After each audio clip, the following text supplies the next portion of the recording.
أخي،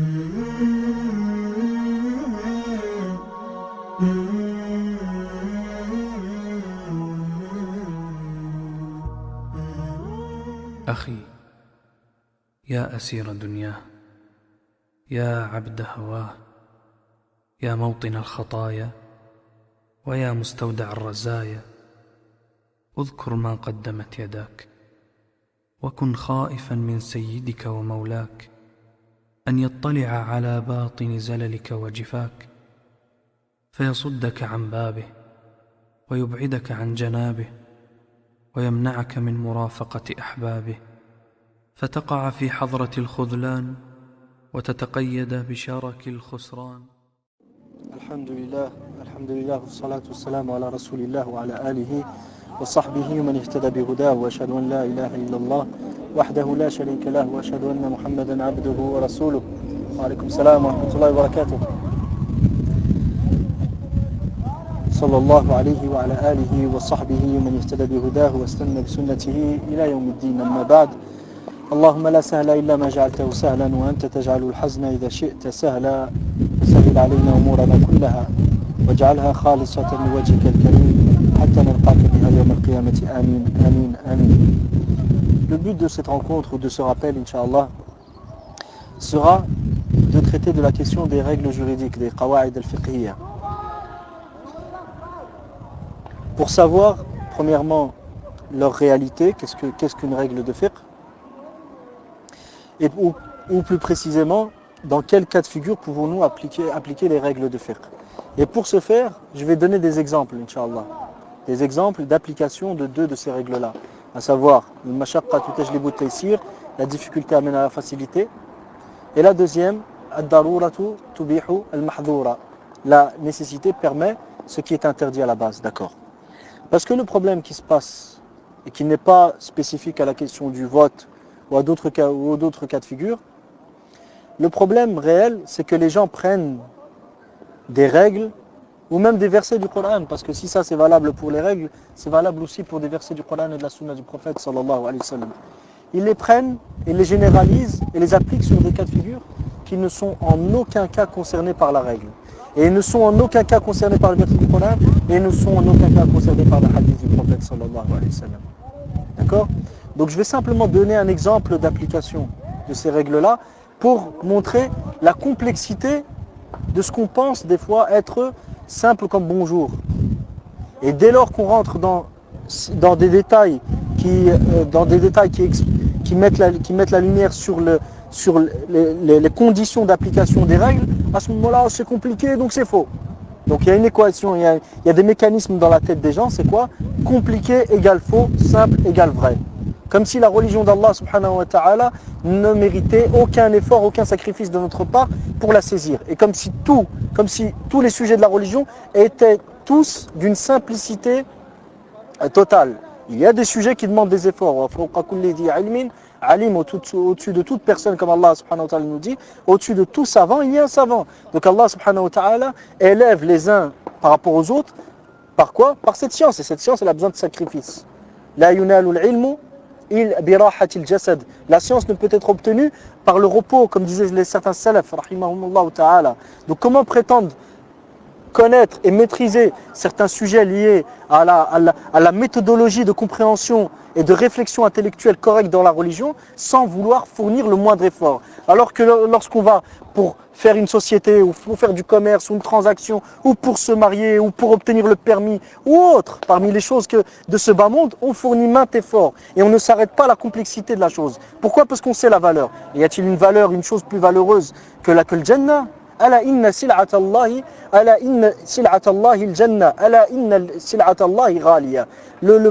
La marchandise ou la chose qu'Allah subhanahu wa ta'ala nous offre contre ces sacrifices que l'on fait dans notre vie quotidienne, c'est le paradis. Et le paradis, c'est une marchandise qui a énormément de valeur. Elle a une valeur inestimable. Au paradis, il y a la plus grande chose que puisse rencontrer l'être humain, à savoir voir Allah tabaraka wa ta'ala. Est-ce que voir Allah et voir l'être qui t'a créé, celui avec lequel tu as un lien qui est encore plus fort que le lien que tu as avec tes pères et mères, l'éternel qui a toujours existé et qui t'a toujours connu, il n'y a jamais eu de début à cette connaissance. Cet être qui est plus compatissant envers toi et envers moi que nos pères et mères, comme disaient certains salaf, rahimahumullah, Sufyan al-Thawri, rahimahullah, comme le rapporte al-Dhahabi, il a dit à l'un des salaf, et l'un de ses compagnons, Ya ou un tel, penses-tu qu'Allah peut pardonner à quelqu'un comme moi? Et ce salaf de lui répondre, sache que s'il m'était laissé le choix de choisir entre le fait que Allah me juge ou mes parents me jugent, je choisirais Allah parce qu'Allah est plus compatissant envers moi que mes propres parents. Allah subhanahu wa ta'ala, voir Allah au paradis, y a-t-il une plus grande récompense que ça? Et pense-t-on que ce paradis peut être obtenu sans aucun sacrifice, sans aucun effort? Alors que dans les sciences mondaines, il y en a, ils sont à la fac, d'autres ils font des hautes études, ils sacrifient leur temps, ils veillent des nuits, ils passent leur journée à réviser. Et malgré ça, personne ne les a blâmés pour leur dire, ou personne n'a remis en cause leurs études, ou fait penser que ces connaissances-là peuvent être acquises d'une manière très simple. Non, au contraire, on les encourage, révise. Et maintenant, même les hadiths et les versets sur l'importance de la science, on les applique à ceux qui étudient à la faculté.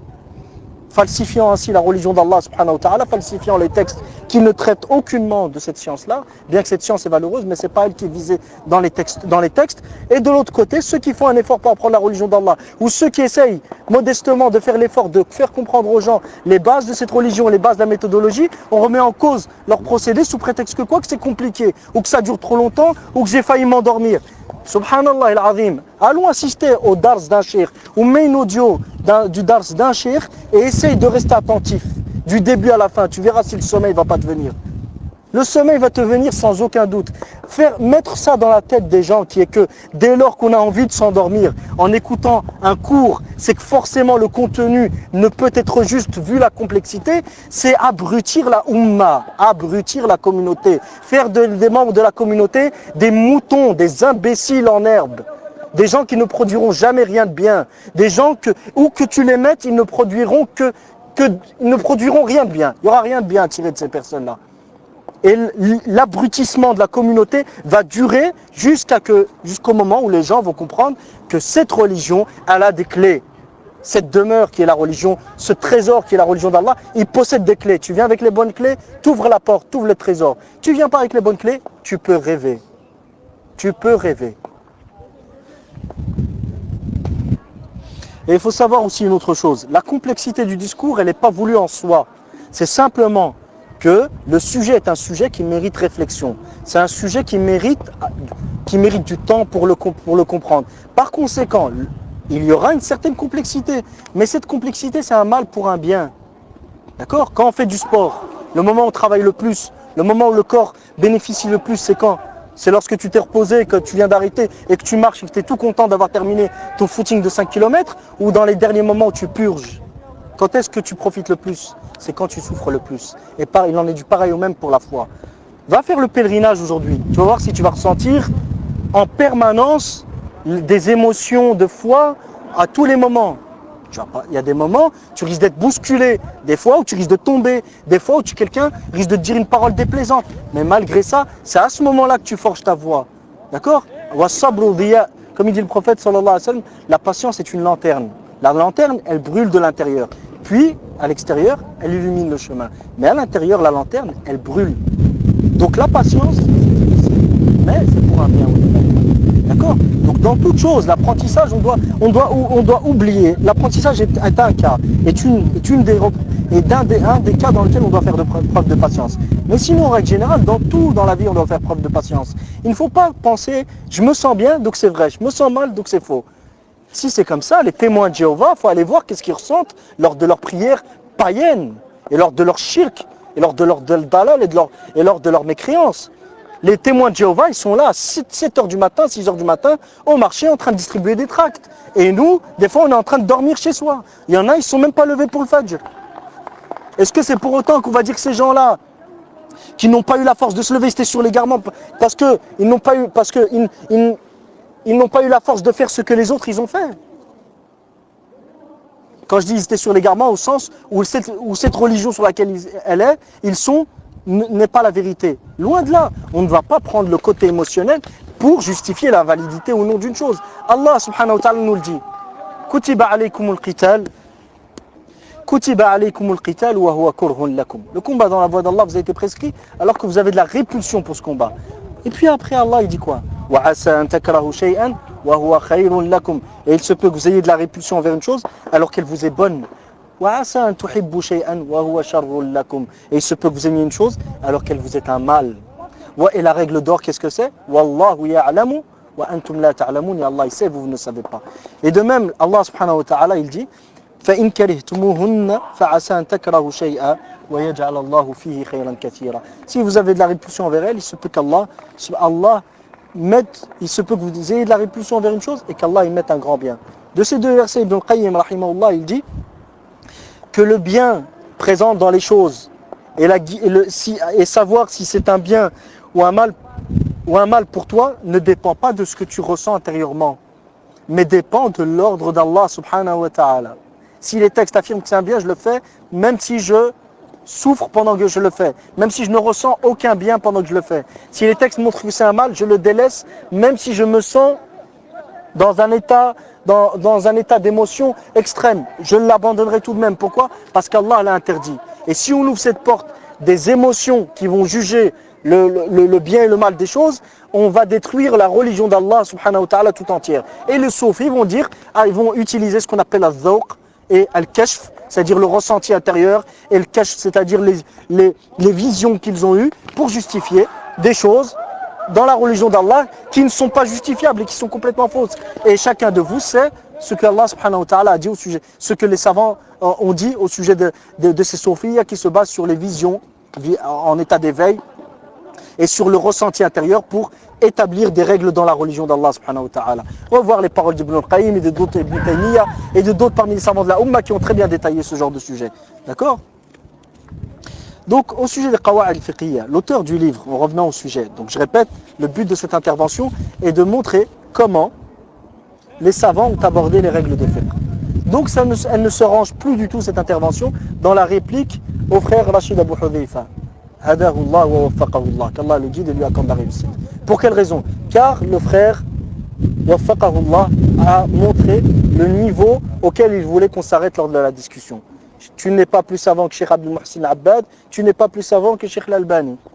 Donc à partir de ce moment-là, eux ils l'ont permis, tu n'es pas plus savant qu'eux, donc à ce moment-là, je suis leur avis, toi tu ne peux pas avoir raison. Pour quelle raison? Parce que eux ils ont dit le contraire. Donc à ce moment-là, le dialogue intellectuel s'est arrêté.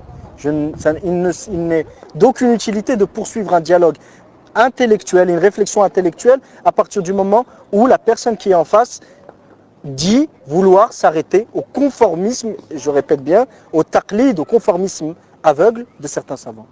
Donc à ce moment-là, le dialogue, il est vers le discours, ou plutôt cette intervention est adressée à ceux qui ont pu, jazahumullahu khairan, qu'Allah les en récompense, écouter les premières audios et qui souhaitent savoir qu'est-ce qu'il en est à ce sujet. Donc Inch'Allah, on va essayer de continuer. Et le but, c'est d'apprendre notre religion. Donc la question du vote n'est qu'un exemple. Où elle a été plutôt la raison de base qui a fait qui a poussé ces interventions. En sachant que, premièrement, et ça je le précise, c'est un frère qui m'a demandé d'intervenir. Et il a insisté à plusieurs reprises, et suite à quoi, grâce à Allah subhanahu wa ta'ala, j'ai accepté, et cette série d'interventions a vu le jour. Mais à la base, je ne m'intéresse pas personnellement aux frères Abu Hudhayfa ou à d'autres, qu'Allah leur accorde la réussite et qu'Allah les guide. D'accord? Donc l'auteur du livre Al-Qawa'id al-Fiqhiyya, le Cheikh Ya'qub Bahsin, à la page 176, donne l'exemple de la règle « La difficulté amène à la facilité ». Al-Mashaqqatu tajlibu at-taysir. Cette règle est l'une des 5 grandes règles de la sharia, ce qu'on appelle Al-Qawa'id al-Kubra. Les 5 grandes règles de la sharia qui sont exhaustives. Al-Qawa'id al-Kulliyya ou Al-Qawa'id al-Kubra. D'accord? Ces règles-là font l'unanimité de tous les madhahib, de toutes les écoles juridiques, comme nous le verrons, Inch'Allah, dans une prochaine intervention, au sujet de l'historique de la codification des qawa'id al-fiqh, à savoir, tarikhu tadwini al-qawa'id al-fiqhiyya ou ilm al-qawa'id. D'accord? Donc le cheikh a donné l'exemple de la règle qui dit la difficulté amène à la facilité, pour illustrer les conditions dans lesquelles la règle de fiqh peut être utilisée. Il dit, hafidhahullah, première condition, que la difficulté soit réelle. Que la difficulté soit réelle. La deuxième condition, qu'elle soit au-dessus de la normale. Qu'elle soit au-dessus de la normale. La troisième condition, que le législateur, Allah tabaraka wa ta'ala, n'ait pas d'autre objectif en imposant à l'homme de supporter cette difficulté. C'est-à-dire qu'Allah subhanahu wa ta'ala, malgré la difficulté présente qui est au-delà de la normale et malgré que cette difficulté soit réelle, Allah subhanahu wa ta'ala nous impose tout de même de supporter cette difficulté. Pourquoi ? Parce que l'objectif derrière le fait de supporter cette difficulté est bien plus important que l'objectif, que l'intérêt c'est-à-dire de profiter d'une facilité en raison de la présence de cette difficulté. La quatrième condition, que sa prise en compte à cette difficulté,